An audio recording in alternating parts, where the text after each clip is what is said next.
Chile because we have 6 populations that we are working with. The seeds are increasing here. We conducted selections in Wisconsin last summer, and then having the site here in Chile allows us to have a conducive climate to grow the soybeans and to have a faster pace in terms of getting these lines to a point where we can make selections from them and have them as inbred lines that we can then have yield and agronomic trials with. Colleagues like Damon Smith and I, we get together when we're trying to do research and we're trying to do different things. So right now we're down in Chile.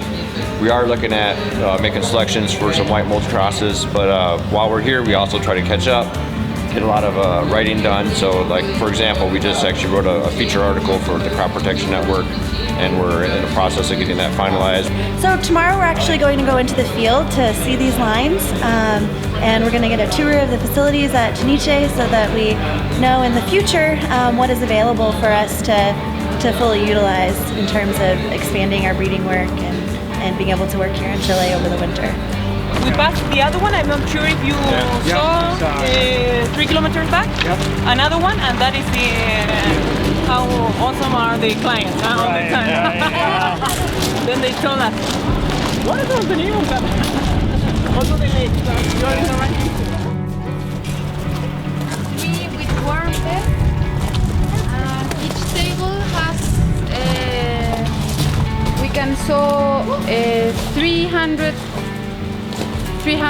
trays, and each tray has 400 curtains. So we have the 120,000 plants. So it's the batch that we can work. Wow. We can sow, we can wash, we can treat, and we can transplant. So we try to work in like an industry. We move hot water in.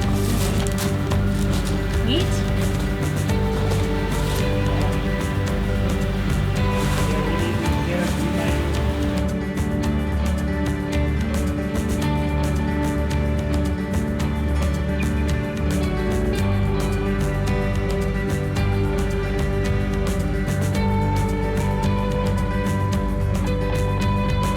Your project.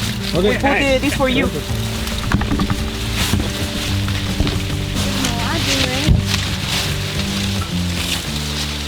So like this one, Damon.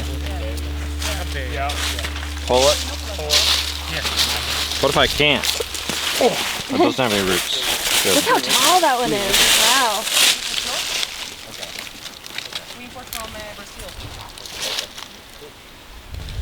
Well, we're 3/4 of the way through the increase block here, roguing any off-type plants, and it's pretty clean. The stand's pretty uniform, so I think we're going to finish up on this block today, this afternoon, and I think we're going to have a nice crop coming back to the U.S. For further increase this year.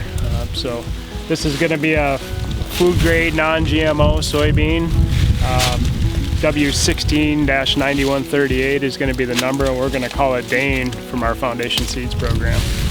The phenotype does look slightly different than it does back in the U.S., so the plants tend to be a little taller. We have a little more lodging than we typically see out of this particular variety, but I think it's just soil type and the amount of nitrogen that's been applied.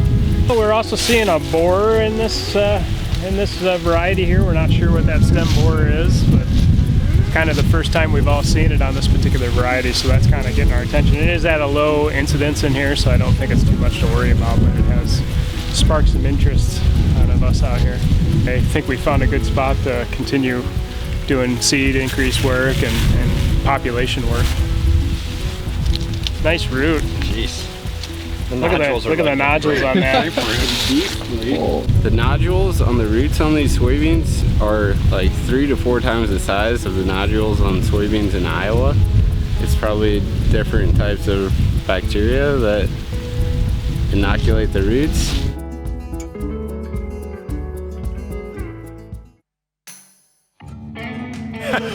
It's always great to have visitors here. It is? Yeah, and you are very funny guy, so. We're not too wild and crazy? No, probably I'm just crazy like you guys or even more. So we have 6 different populations here that we're making selections from today. We're selecting mostly for agronomic traits. So those include short internodes, lateral branching, lots of pods. We're also looking for a high number of seeds per pod. We don't have a lot of white mold pressure, which is the pathogen that these lines are being selected for resistance to in our particular plot that we're working in, because this population has actually been selected for resistance to white mold previously. However, next door, Daren and Damon have been seeing some white mold pressure, which makes sense because this particular population hasn't been exposed to white mold previously. So we are seeing quite a bit of lodging out here in these plots. In Wisconsin, they actually look pretty good this past summer, but because they apply so much nitrogen here at the research farm that we're working on, we think that they're probably having kind of an exaggerated lodging phenotype. So we're hoping that when it'll be interesting to see these lines when we're back in Wisconsin and to see what they look like in terms of lodging. It's been great to collaborate with Daren and Warren. It's been really helpful to have folks out here to give their opinion too on what the plants look like and to mark plants as we go along. So I've been looking at plants and Warren's been spraying them, and so that Tuniche, the folks here, can come back and harvest individual plants. So it'll be nice to be able to take just kind of the cream of the crop back to Wisconsin and to conduct selections in the field this next summer in Wisconsin. It's been very helpful to have folks here to help us out with the selection process.